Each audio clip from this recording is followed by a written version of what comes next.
여러분 안녕하십니까? 뉴스더 개벽입니다. 세계 곳곳에서 발생한 개벽 뉴스를 알려드립니다. 본격적인 휴가철을 맞아 바다 찾으시는 분들 많으실 텐데요. 최근 우리 연안에 무게가 200kg에 달하는 초대형 독성 해파리가 급증하면서 비상이 걸렸습니다. 온난화로 바다 수온이 올라가면서 쏘임 사고와 어업 피해가 속출하고 있는 상황인데요. 자세한 소식 뉴스더 개벽 김태희 기자가 전해드립니다. 본격적인 여름 휴가철을 맞아 전국 해수욕장에 피서객이 몰리고 있는 가운데 독성 해파리 출현이 빠르게 늘고 있습니다. 특히 지름이 최대 2m, 무게가 200kg까지 자라는 초대형 노무라 잎깃 해파리가 우리나라 연안에서 자주 발견되면서 해수욕장 이용객과 어업인 모두에게 큰 위협이 되고 있습니다. 노무라 잎깃 해파리는 몸에 닿는 순간 촉수를 통해 독성 물질을 주입합니다. 성인도 통증과 피부 손상을 겪을 수 있고 호기심이 많은 어린이들은 무심코 접근했다가 크게 다칠 위험이 큽니다. 해양수산부는 해파리가 보이면 즉시 물놀이를 멈추고 피해야 한다고 당부하고 있습니다. 국립수산과학원의 전국 해파리 모니터링 결과를 보면 7월 첫째 주 제주 지역의 노무라입깃 해파리 출현율은 2016년 36%에서 올해 80%로 크게 올랐습니다.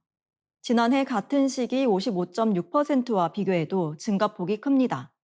전국 기준 출현율도 지난달 18일 2.9%에서 이달 2일 11.4%로 빠르게 상승했습니다. 제주에 이어 부산에서도 35%의 출현율이 확인됐습니다. 이 해파리는 우리나라에서 직접 발생하는 종이 아니라 중국 연안과 동중국해 북부에서 생겨난 뒤 해류를 타고 제주와 남해, 중부 해역으로 확산합니다. 문제는 해수면 온도가 높아지면서 성장 속도와 생존율이 함께 올라간다는 점입니다. 올해 우리 바다 수온은 평년보다 1도 이상 높을 것으로 전망되고 있습니다. 고수온은 해파리 대량 발생을 부추기는 핵심 요인으로 지목됩니다. 실제 해양수산부는 지난 6월 8일 해파리 대량 발생 위기 경보를 관심에서 주의 단계로 올렸습니다. 이미 2024년에는 전국 해수욕장에서 해파리 쏘임 사고가 4,224건 발생했습니다. 2023년 753건과 비교하면 5.6배나 늘어난 수치입니다. 어업 피해도 심각합니다. 대형 해파리가 그물에 걸리면 어구가 찢어지고 어획물과 뒤섞이면서 상품성이 떨어집니다. 조업이 지연되거나 포기되는 사례도 발생합니다. 경북 포항 구룡포항에서는 어선에 해파리가 가득 실려 들어오는 모습까지 확인됐고 지자체는 해파리 수매에 나서고 있습니다. 여기에 기후변화로 바다가 따뜻해지면서 파란선 문어, 넓은 띠 큰 바다뱀 같은 열대, 아열대성 맹독 생물도 제주와 남해 연안에서 확인되고 있습니다. 해파리 문제는 단순한 여름철 불편을 넘어 우리 바다 생태계가 빠르게 바뀌고 있다는 경고로 받아들여지고 있습니다. 해수욕장에서 해파리를 발견하면 가까이 가지 말고 즉시 물 밖으로 나와야 합니다. 발견 내용은 해파리 신고 웹을 통해 신고할 수 있습니다. 정부는 출현 동향 알림 서비스와 제거 작업을 강화하고 있지만 현장에서의 신속한 신고와 주의가 피해를 줄이는 가장 중요한 대응입니다. 뉴스 더 개벽 김태희입니다. 올해 대한민국 최고 과학기술인상 수상자로 천진우 연세대 특훈 교수가 선정됐습니다. 뇌에 장치를 심지 않고도 자기장으로 신경세포를 무선 조절하는 신기술을 개발해 뇌 질환 치료의 새 길을 열었다는 평가가 나오는 상황인데요. 자세한 소식 뉴스더 개벽 유진호 기자가 전해드립니다. 자기장을 이용해 뇌신경세포를 무선으로 조절하는 나노 자기유전학 기술을 개발한 천진우 연세대 언더우드 특훈 교수가 올해 대한민국 최고 과학기술인상 수상자로 선정됐습니다. 과학기술정보통신부와 한국과학기술단체 총연합회는 천 교수가 나노화학과 생명공학을 융합해 나노의학 분야를 개척한 공로를 인정받았다고 밝혔습니다. 대한민국 최고 과학기술인상은 2003년부터 한국을 대표하는 탁월한 과학기술인에게 수여돼 온 국내 최고 권위의 과학기술인상입니다. 천 교수가 주도한 핵심 성과는 나노 자기유전학입니다. 사람의 뇌는 약 1000억 개의 신경세포와 이들이 서로 연결된 신경회로로 이루어져 있습니다. 기억과 감정, 사고와 의사결정은 모두 이 신경세포와 회로의 활성에 따라 달라집니다. 따라서 특정 신경세포만 정교하게 조절하는 기술은 뇌과학 연구의 핵심 과제로 꼽혀왔습니다. 나노 자기유전학은 자기장과 유전공학을 결합한 기술입니다. 먼저 연구진은 자기장 같은 외부 자극에 반응하는 이온 채널을 원하는 뇌신경세포에 만들도록 유전공학적으로 설계합니다. 이후 외부에서 자기장을 걸어주면 이 이온 채널이 열리고 세포 안팎의 이온 흐름이 바뀌면서 해당 신경세포가 활성화됩니다. 쉽게 말해 뇌 속 특정 세포에만 반응 장치를 심어두고 몸 밖에서 자기장으로 스위치를 켜고 끄는 방식입니다. 기존에는 뇌신경세포를 조절하려면 전극이나 광섬유 같은 장치를 뇌에 직접 삽입해야 했습니다. 하지만 천 교수 연구진은 살아있는 동물의 뇌신경세포를 무선으로 원격 조절할 수 있음을 증명했습니다. 이는 뇌 컴퓨터 인터페이스 분야에서 오랜 난제였던 무선 조절과 세포 단위 선택성을 동시에 해결한 성과로 평가됩니다. 이 기술은 뇌질환 치료와 뇌회로 지도 작성에도 새로운 가능성을 열고 있습니다. 특정 신경회로가 어떤 행동과 질병에 관여하는지 더 정밀하게 밝힐 수 있고, 향후에는 뇌 기능 이상을 수술 없이 조절하는 치료법으로 발전할 수 있다는 기대가 나옵니다. 천 교수는 2015년 기초과학연구원 나노의학 연구단을 설립했고, 지난해에는 국제 막스플랑크 연구센터를 유치하는 등 한국을 세계 나노의학 연구 허브로 키우는 데도 기여해 왔습니다. 과기정통부는 7일 세계 한인과학기술인대회에서 천 교수에게 대통령상과 상금 3억 원을 수여했습니다.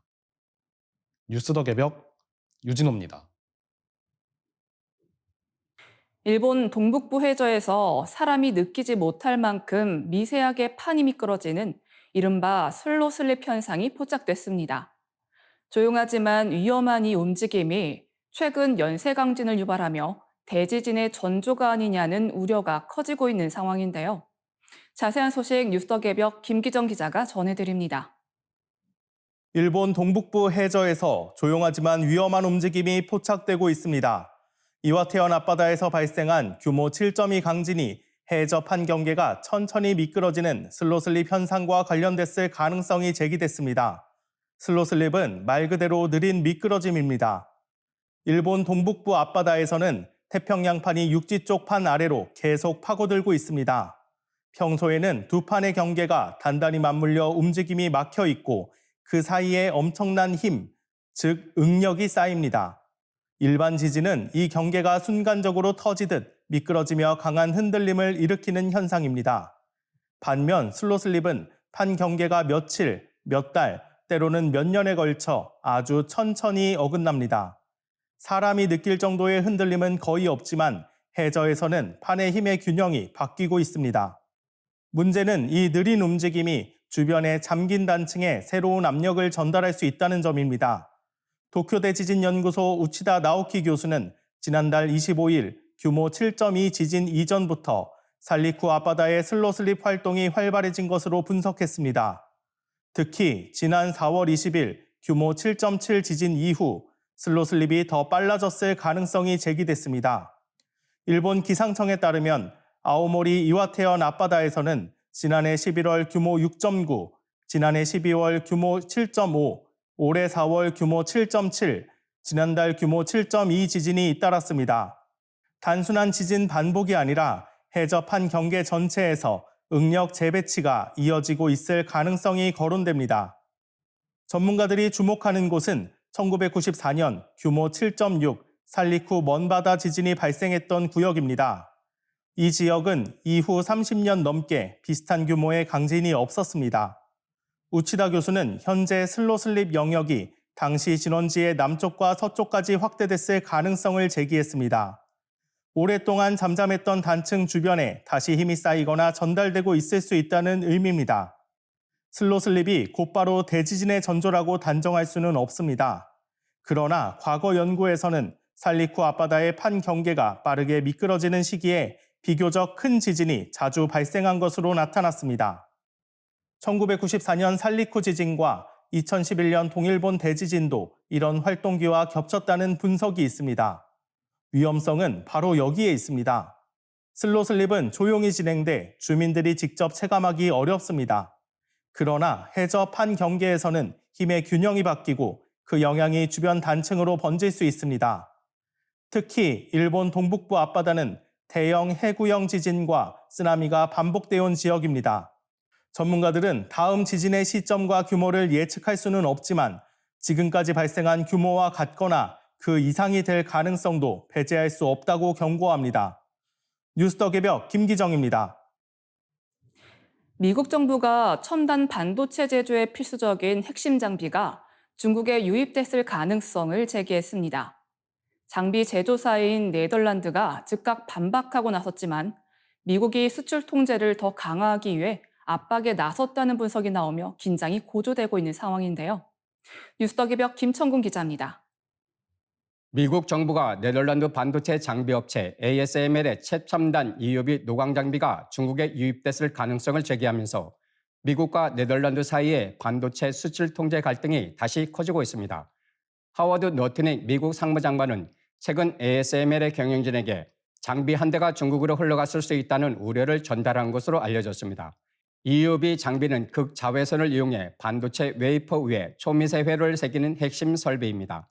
기존 DUV 장비보다 훨씬 짧은 파장의 빛을 사용하기 때문에 7나노미터 이하 첨단 반도체 생산의 필수 장비로 꼽힙니다. ASML은 즉각 반박했습니다. 중국에 EUV 장비를 출하한 적이 없고 EUV 전용 부품이나 모듈도 공급한 적이 없다고 밝혔습니다. 네덜란드 정부는 EUV 장비 340대의 위치를 모두 파악하고 있으며 중국에는 단 한 대도 없다고 설명했습니다. 최신 EUV 장비는 길이 15m, 무게 180톤에 이르는 초대형 설비인데다가 가격도 약 6천억 원에 달합니다. 정기적인 유지, 보수와 전문 인력이 필요한 만큼 장비 전체가 몰래 중국으로 들어갔을 가능성은 낮다는 분석이 나옵니다. 그럼에도 미국이 이런 의혹을 제기한 배경에는 반도체 장비 수출 통제를 더 강화하려는 의도가 있다는 해석이 제기됩니다. 미국은 이미 2019년부터 ASML의 EUV 장비 대중 수출을 막아왔고 최근에는 EUV보다 한 단계 낮은 DUV 장비까지 규제 범위를 넓히고 있습니다. 미국 의회에서는 ASML의 DUV 장비 판매뿐 아니라 중국 내 기존 장비의 정비 서비스와 부품 공급까지 제한하는 법안도 추진되고 있습니다. 문제는 중국 시장이 ASML에 매우 중요하다는 점입니다. 지난해 중국 DUV 장비 매출은 ASML 전체 매출의 3분의 1을 차지한 것으로 전해졌습니다. 네덜란드 정부가 미국의 규제 확대에 불만을 드러내는 이유도 여기에 있습니다. 네덜란드 통상장관은 미국 법을 동맹국 기업에까지 적용하려는 시도는 우려스럽다고 비판했습니다. 한편 미국의 봉쇄가 중국의 기술 자립을 앞당길 수 있다는 지적도 나옵니다. ASML 출신 엔지니어들이 참여한 중국 연구진은 이미 EUV 시제품을 개발해 시험 중인 것으로 알려졌습니다. 아직 상용 반도체 생산에는 거리가 있지만 중국은 2028년 이후 자국산 EUV 장비 투입을 목표로 하고 있습니다. ASML 장비를 둘러싼 논란은 단순한 수출 의혹을 넘어섰습니다. 첨단 반도체 패권을 지키려는 미국, 핵심 기업을 보호하려는 네덜란드, 기술 자립을 서두르는 중국이 정면으로 맞서는 새로운 기술 전쟁의 한복판이 되고 있습니다. 뉴스더 개벽 김천군입니다. 일론 머스크가 우주 공간에 태양광으로 구동하는 초대형 인공지능 네트워크를 구축하겠다는 파격적인 구상을 내놨습니다. 인류를 우주 문명으로 이끌 미래의 도약대라는 찬사와 함께 새로운 우주 독점의 시작이라는 우려가 팽팽히 맞서는 상황인데요. 뉴스더 개벽 오나이즈 기자가 전해드립니다. 지난 2월 발표된 일론 머스크의 스페이스X와 XAI 결합에서 핵심은 단순한 기업 인수가 아니라 그가 말한 지각 있는 태양이라는 거대한 우주 AI 구상입니다. 머스크는 스페이스X가 XAI를 인수한 배경에 대해 우주를 이해하고 의식의 빛이 별들에까지 이르도록 하는 지각 있는 태양을 만들기 위한 것이라고 설명했습니다. 여기서 지각 있는 태양이란 실제 태양이 의식을 갖는다는 뜻이 아니라 태양광 에너지로 작동하는 우주 기반 인공지능 네트워크를 가리키는 상징적 표현입니다. 스페이스X는 실제로 미 연방통신위원회 FCC에 최대 100만 기 규모의 위성 발사 허가를 신청했습니다. 이 위성들은 단순 통신 위성이 아니라 태양광으로 전력을 얻고 서로 광통신으로 연결되는 궤도 데이터 센터 역할을 하도록 설계됐습니다.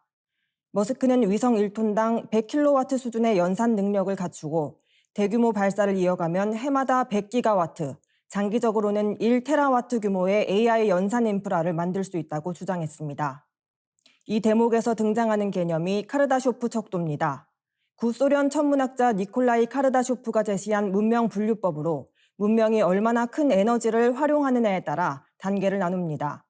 1단계 문명은 지구 같은 행성 전체의 에너지를 활용하는 문명입니다. 2단계 문명은 태양 같은 항성의 에너지를 본격적으로 이용하는 문명입니다.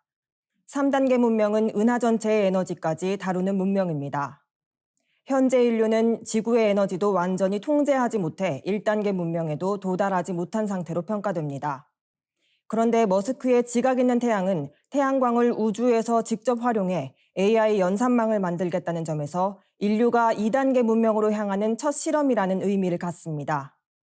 하지만 이 구상은 동시에 거대한 논란을 낳고 있습니다. 100만 개 위성이 실제로 발사될 경우 궤도 혼잡, 우주 쓰레기, 천문 관측 방해, 충돌 위험이 커질 수 있습니다. 또 우주 인프라와 AI를 한 기업이 장악할 경우 기술 독점 우려도 피하기 어렵습니다. 머스크의 지각 있는 태양은 AI 전력난을 해결하려는 산업 전략이자 인류 문명을 행성 문명에서 항성 문명으로 끌어올리겠다는 우주적 선언이라 할 수 있습니다.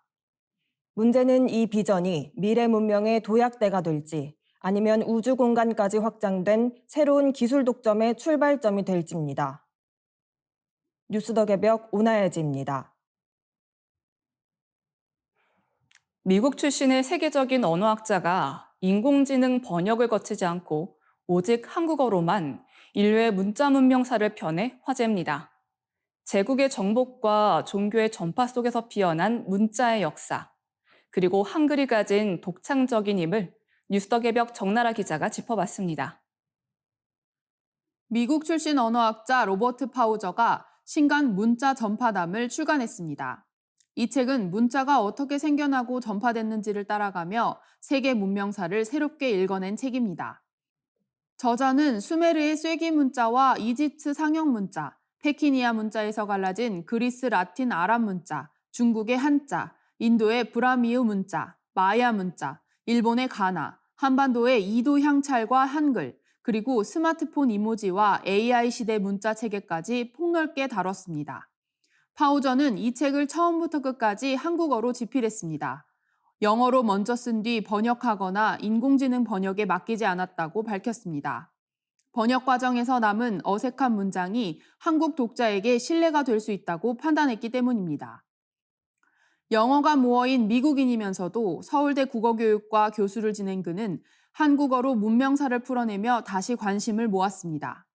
파우저가 주목한 것은 문자의 전파를 움직인 힘입니다. 제국은 행정과 통치를 위해 문자를 퍼뜨렸고 종교는 경전과 교리를 전하기 위해 문자를 활용했습니다. 그러나 문자는 때로 지배와 억압의 도구가 됐습니다. 일본은 식민지 조선에서 조선어 교육과 한글 사용을 억압했고 스탈린 시대 소련은 중앙아시아의 키릴 문자를 강요했습니다. 스페인 정복자들은 마야 문자를 금지하고 기록을 파괴했습니다. 하지만 문자의 역사는 일방적인 지배의 역사만은 아닙니다.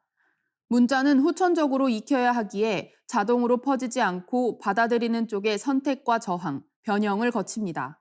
파우저는 이를 통해 문자가 소수 문명의 전유물이 아니라 인류 전체가 함께 만들어온 거대한 모자이크라고 설명합니다. 특히 한글은 가장 인상적인 문자 토착화 사례로 조명됩니다. 한자 문화권의 강한 영향 아래에 있던 조선이 백성의 말에 맞는 독자적 문자를 만들었다는 점에서 의미가 크다는 겁니다. 그는 문자의 역사를 공부할수록 한글이 세계에서 가장 쉽고 편한 문자라는 생각을 하게 됐다고 말합니다. 한국이 인터넷과 소셜미디어, 게임, AI 시대에 빠르게 적응한 배경에도 쉽고 효율적인 한글이 큰 도움이 됐다고 평가했습니다. 나아가 이번 책을 쓰며 완전한 한글 전용주의자로 새로 태어났다고 고백했습니다. 인공지능 시대에도 문자의 중요성은 줄어들지 않을 전망입니다. 파우저는 인간이 직접 글을 쓰는 방식은 달라질 수 있지만 문자 자체는 사라지지 않을 것이라고 내다봤습니다.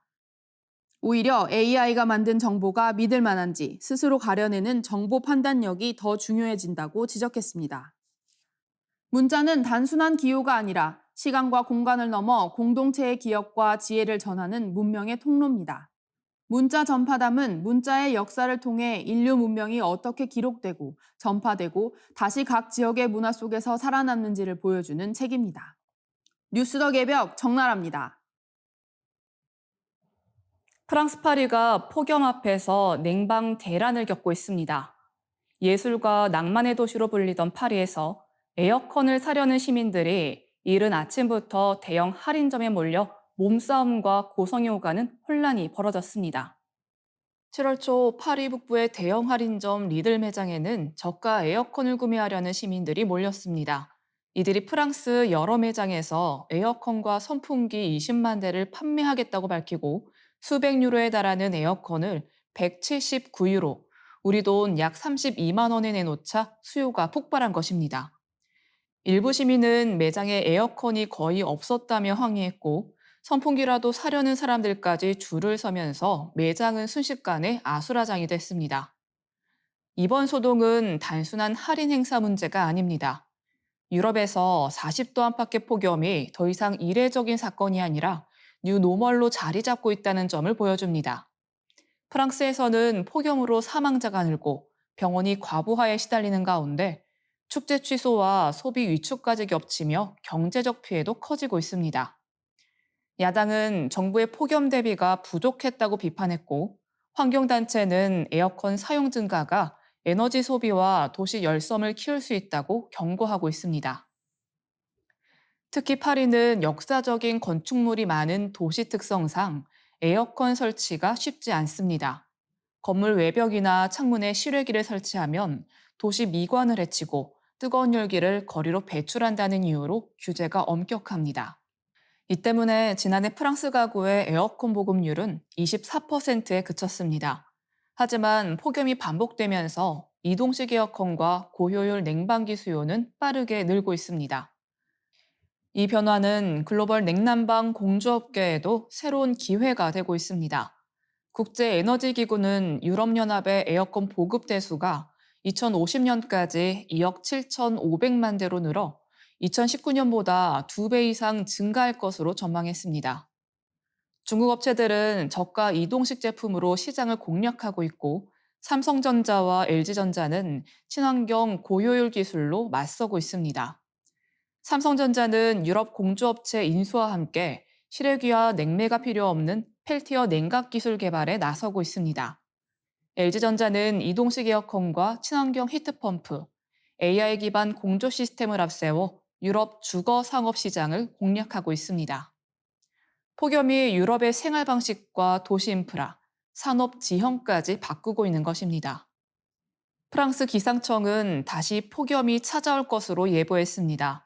냉방은 이제 편의시설을 넘어 생존 인프라가 되고 있습니다.